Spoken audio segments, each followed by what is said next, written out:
Bonjour à tous.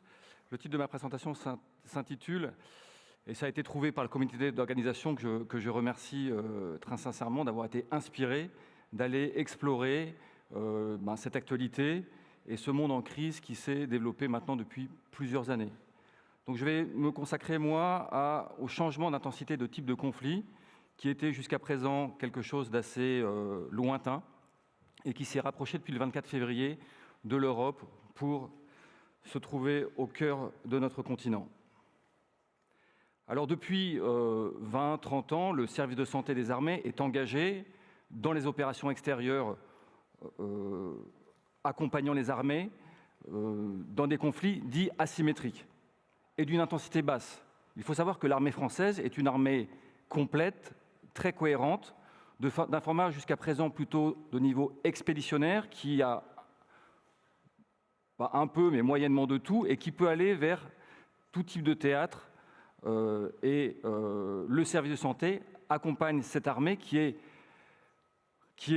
capable de rentrer en premier dans un territoire, dans une opération extérieure. Les conflits sont dits asymétriques entre la différence entre les forces des belligérants.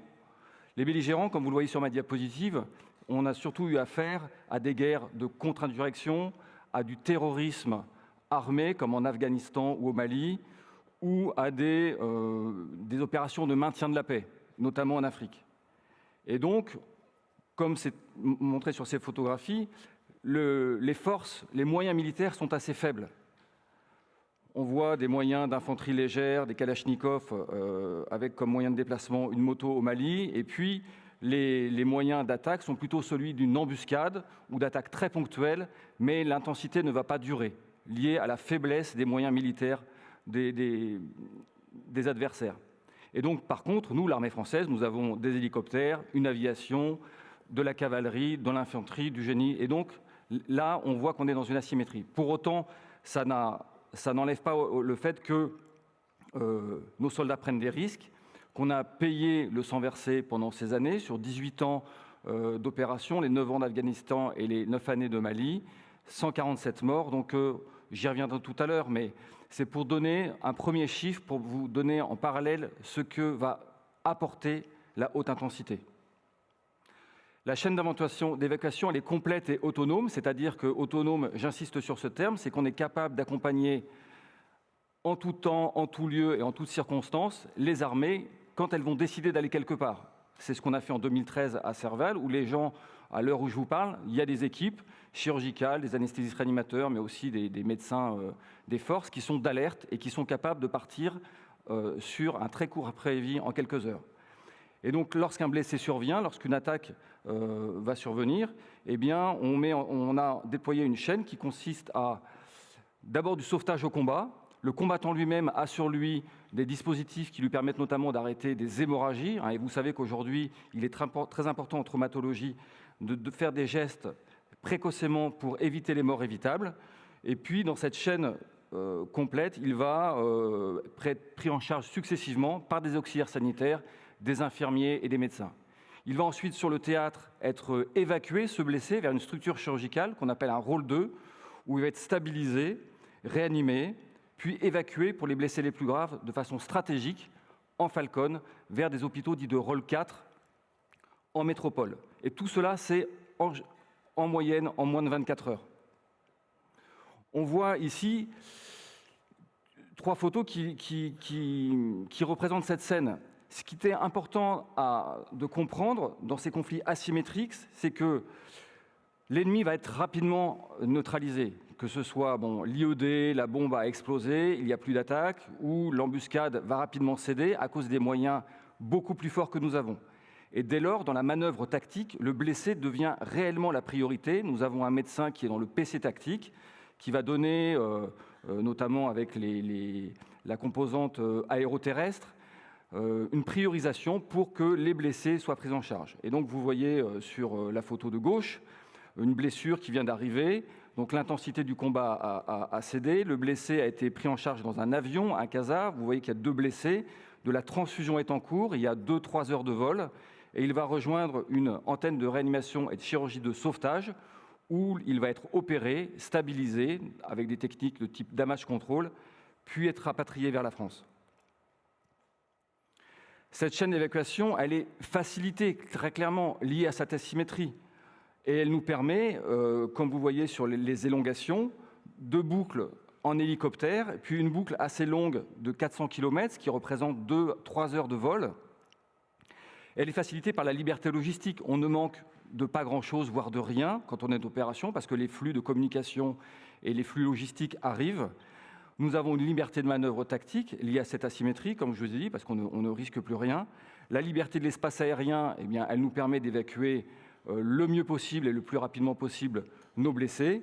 Et puis ce conflit en BSS, en bande sahélo-saharienne, au Mali, nous a obligés à nous adapter, notamment au niveau transfusionnel, puisque là je viens de vous parler de 2-3 heures de vol, ce qui est long dans une évacuation d'un blessé qui saigne, et donc nous avons fait évoluer nos pratiques transfusionnelles pour apporter pendant le transport, mais y compris à l'avant, de la transfusion sanguine, des plasmas lyophilisés, voire du sang total ou des CGR. Rapidement, pour vous citer une publication qui, dans une belle revue Transfusion, publiée par le professeur Travers, qui est le patron, médecin-chef de la BSPP à Paris, où sont décrits à la fois les caractéristiques des blessés et les moyens de prise en charge. Donc vous voyez que sur les 172 blessés pris en charge, 103 vont bénéficier d'une évacuation stratégique, donc en Falcon, rapide, vers les rôles 4, notamment parisiens. Et puis donc, ça c'est 20-30 ans. Pendant ce temps se développent des crises et le monde change. Le monde change fortement. On est passé d'un monde de deux blocs, soviétiques, américains, qui avaient derrière eux des pays alignés, certains non alignés, mais alignés, et le monde était en paix, mais stabilisé. Le fait que la chute, le monde ne soit plus bipolaire, c'est aujourd'hui un monde multipolaire, et on a pensé que la fin de ce risque de guerre froide, d'accident nucléaire, allait nous permettre de vivre très tranquillement, et que le monde serait celui peut-être d'un monde de bisounours fait d'échanges essentiellement commerciaux, culturels, avec des acheteurs et des vendeurs. Voilà. Mais pendant ce temps, alors que le monde n'était plus bipolarisé, eh bien, des pays se sont armés par leur volonté, par leur histoire et leurs frontières. Ils ont acheté beaucoup d'armes et ils peuvent contester notamment des frontières. Ce monde s'est développé et a changé, et en même temps avec des crises, comme vous le savez, qui sont multiples. Le professeur Potachy en dira un mot tout à l'heure, mais elles sont économiques, énergétiques, climatiques, sociales et aujourd'hui militaires en Europe. Un élément qui est important, c'est le fait que le droit international est de plus en plus contesté, notamment les frontières. On a vu ça avec le conflit du Haut-Karabagh entre l'Azerbaïdjan et l'Arménie. On voit ça cette semaine où la Corée du Nord teste des dizaines de missiles en passant au-dessus du Japon, s'approche des frontières de la Corée du Sud. Tout ça pour dire que les bascules, notamment celle du 24 février, eh bien, sont très préoccupantes. Et donc là, on a quitté la symétrie, moto, Kalachnikov contre Rafale, et on est avec des moyens qui deviennent symétriques, de la cavalerie, de l'artillerie, des marines puissantes, des drones qui attaquent, et puis d'autres secteurs qui sont la cybersécurité, le domaine de la guerre spatiale, du domaine informationnel avec les câbles numériques sous-marins, bref, une globalisation de type. Alors, la bibliographie que j'ai utilisée, elle est disponible en ligne. C'est un rapport de l'Assemblée nationale qui fait 180 pages, mais que vous trouvez facilement sur Internet, et qui, comme vous le voyez dans son titre, à la dernière ligne, c'est la préparation à la haute intensité, texte qui est sorti le 17 février, soit une semaine avant le début du conflit ukrainien.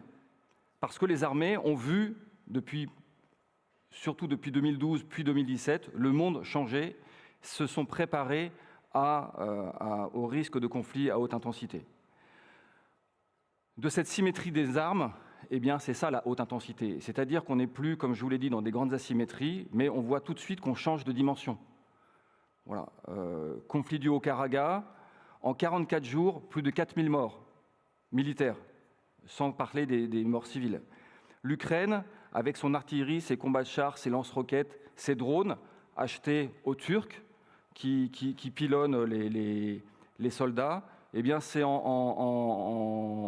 un mois, 4000 morts, et en plus de 3 mois, 10 000 morts militaires, sans compter les civils. Donc on voit bien qu'on a basculé dans une échelle qui n'a absolument rien à voir avec ce que je vous ai rapporté dans ma première partie.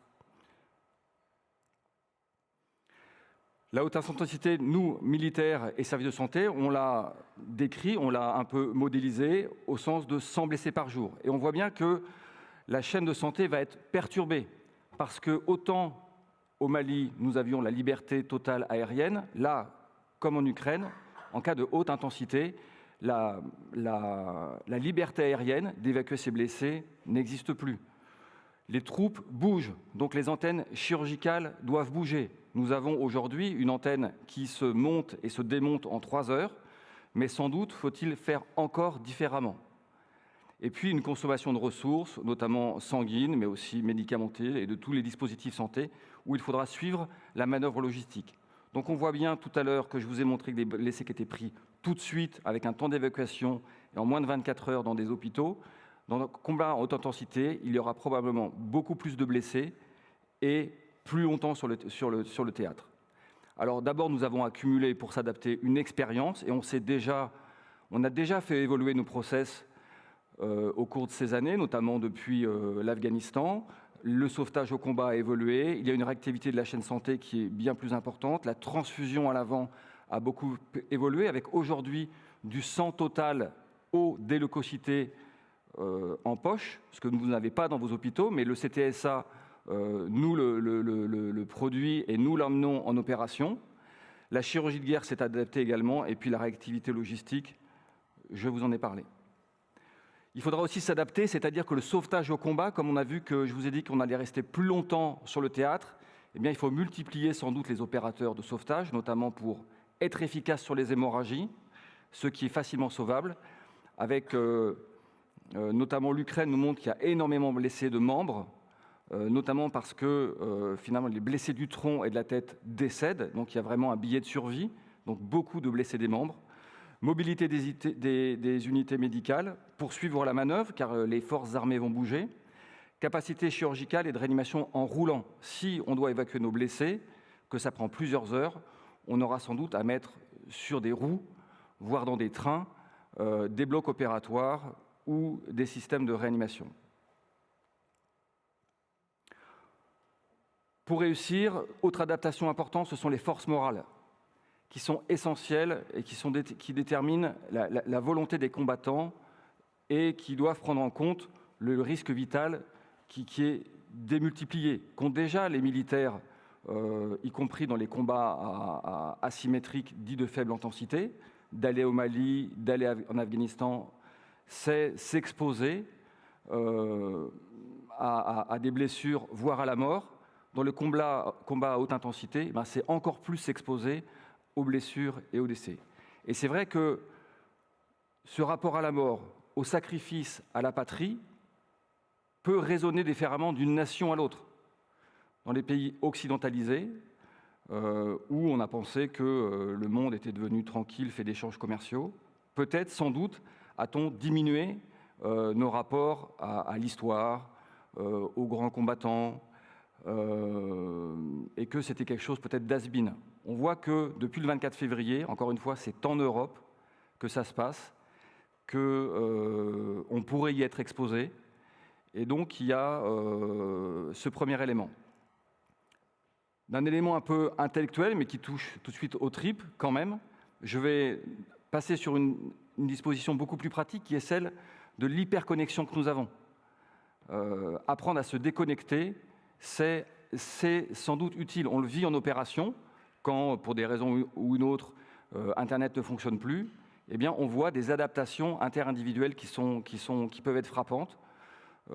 Ça, c'est la première chose. La seconde chose, c'est qu'on peut, avec un téléphone allumé, se faire borner et indiquer à l'ennemi que les troupes sont là. C'était vu dans des exercices de la marine récemment.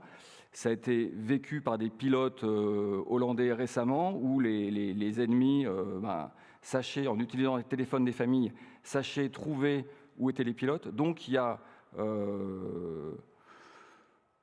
une piste ou des pistes de savoir. En fait, le dernier élément sur cet objet de téléphonie, d'hyperconnexion, c'est que, alors que vous êtes en opération, mais ça peut arriver en garde dans nos hôpitaux, on peut être hyper connecté et finalement avec une certaine porosité de ce qui se passe à l'extérieur.